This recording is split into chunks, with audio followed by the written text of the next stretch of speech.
უსქესო გამრავლების ფორმები.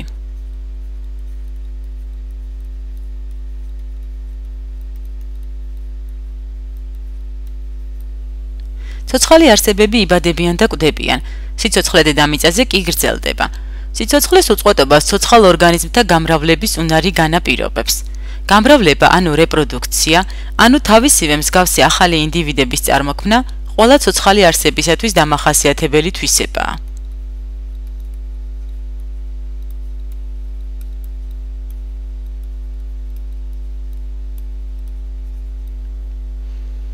ის უზრუნველყოფს მემკვიდრული ინფორმაციის გადაცემას თაობათა მონაცვლეობისას.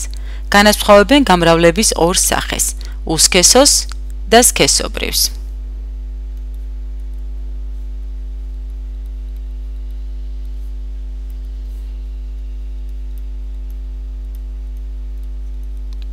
უსქესო გამრავლებაში მხოლოდ ერთი მშობელი მონაწილეობს.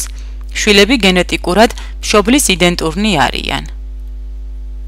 გამრავლების ისეთ ფორმას, როდესაც დედისეული ორგანიზმი დამოუკიდებლად წარმოქმნის ახალ ინდივიდებს, უსქესო გამრავლება ეწოდება. გამოყოფენ უსქესო გამრავლების რამდენიმე ტიპს.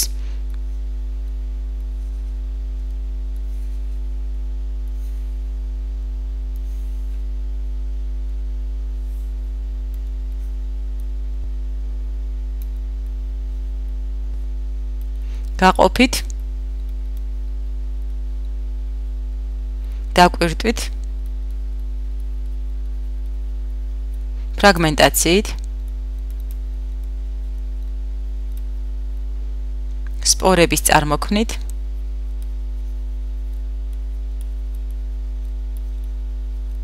და ვეგეტატიური გამრავლება. უსქესო გამრავლების დროს დედისეული ინდივიდი თავისი ორგანიზმის ზუსტ ასლებს ქმნის, ანუ ახდენს კლონირებას.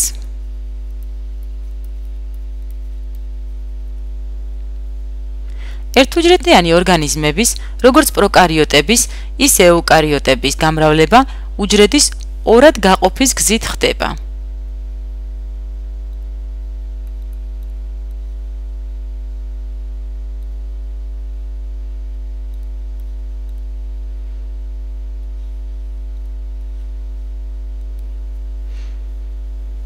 ბაქტერიის გამრავლება.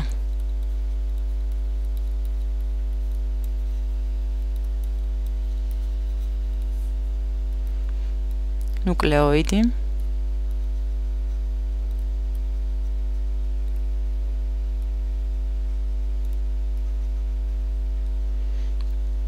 ყველა შემთხვევაში წარმოქმნილი შვილეული უჯრედები საწყისი დედისეული უჯრედის იდენტურია.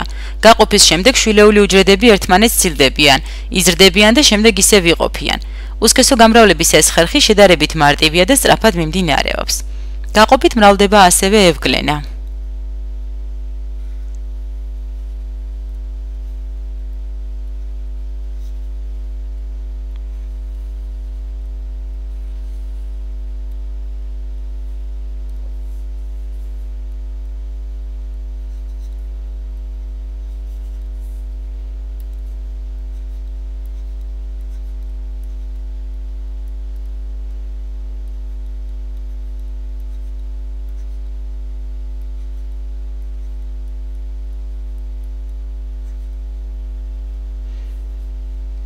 ევგლენას გამრავლება.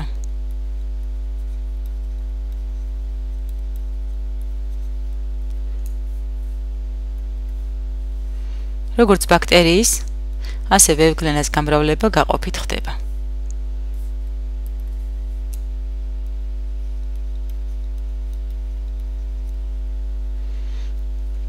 ზოგიერთ დედისეულ ორგანიზმს სხეულის მცირე ნაწილი კვირტი გამოეყოფა, ესე იგი დაიკვირტება.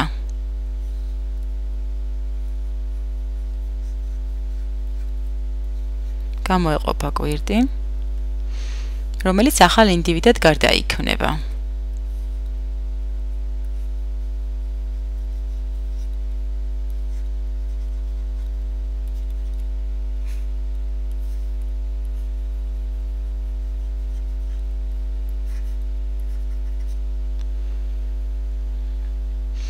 შემდგომ ის დედისეულ უჯრედს შორდება, დამოუკიდებელ ორგანიზმად ჩამოყალიბდება ან კოლონიის ერთ-ერთ წევრად იქცევა. უსქესო გამრავლების ამ ხერხს დაკვირტვა ჰქვია.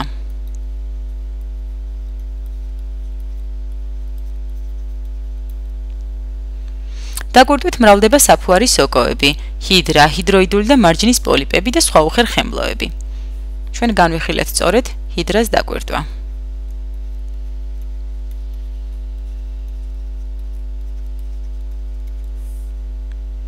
ასევე როგორც აღვნიშნეთ, დაკვირტვით მრავლდება საფუარი სოკოები.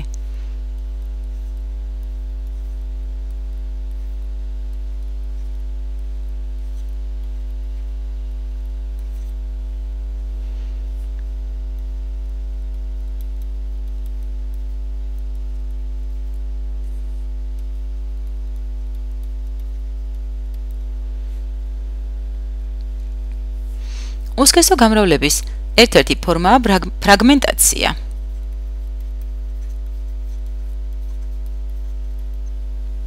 ფრაგმენტაცია ეწოდება ორგანიზმის დაყოფას რამდენიმე ნაწილად, ფრაგმენტად, რომლიდანაც იზრდებიან და ვითარდებიან ახალი, დამოუკიდებელი ორგანიზმები. ფრაგმენტაციით უმეტესად ის ორგანიზმები მრავლდებიან, რომელთაც რეგენერაციის უნარი გააჩნიათ.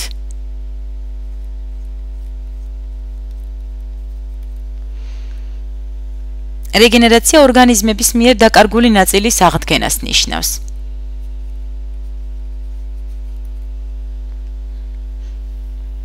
ბრტყელი ჭიების და ზღვის ვარსკვლავების მთელ რიგ სახეობებს შეუძლიათ საკუთარი სხეულის რამდენიმე ნაწილად გაყოფით გამრავლდნენ.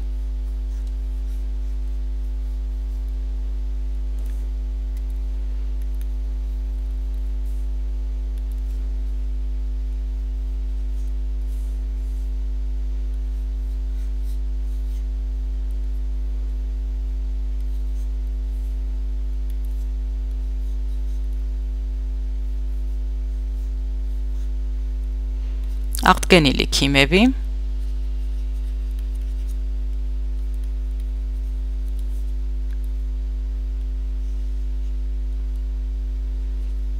და საწყისი ქიმები.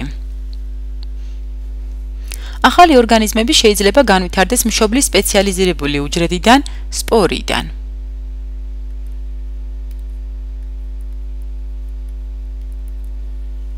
სპორა ერთბირთვიანი მიკროსკოპული ზომის მცირე რეპროდუქციული უჯრედია, რომელშიც მცირე რაოდენობითაა სამარაგო ნივთიერებები. სპორა დაფარულია მკვრივი გარსით.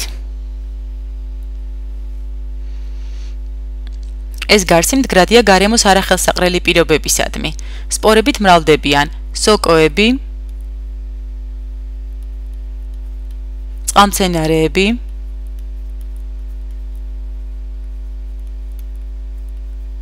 ხავსები და გვიმრები.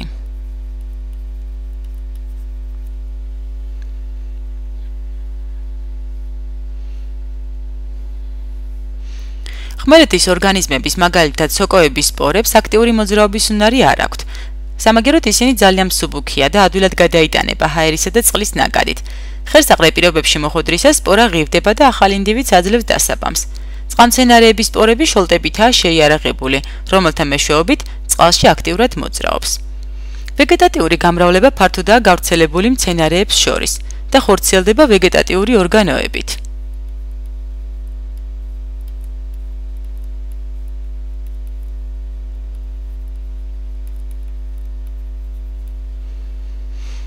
ფესვი, ღერო და ფოთოლი მცენარის ვეგეტატიური ორგანოებია.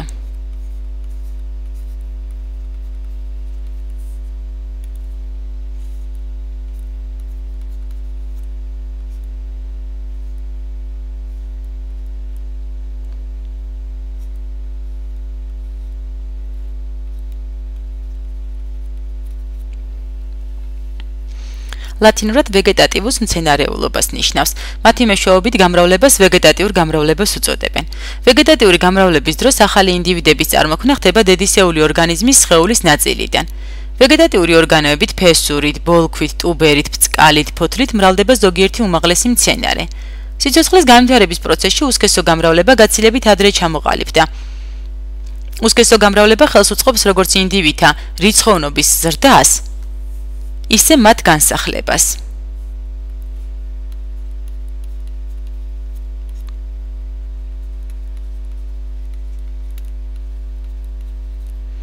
და ასევე განსახლებას. უძრავ, მჯდომარე და ნაკლებად მოძრავ ორგანიზმებში გაცნელებულია გამეტების შეხვედრა. ინდივიდთა მხოლოდ სქესობრივი გამრავლების შემთხვევაში მათი რიცხოვნობა შემცირდება.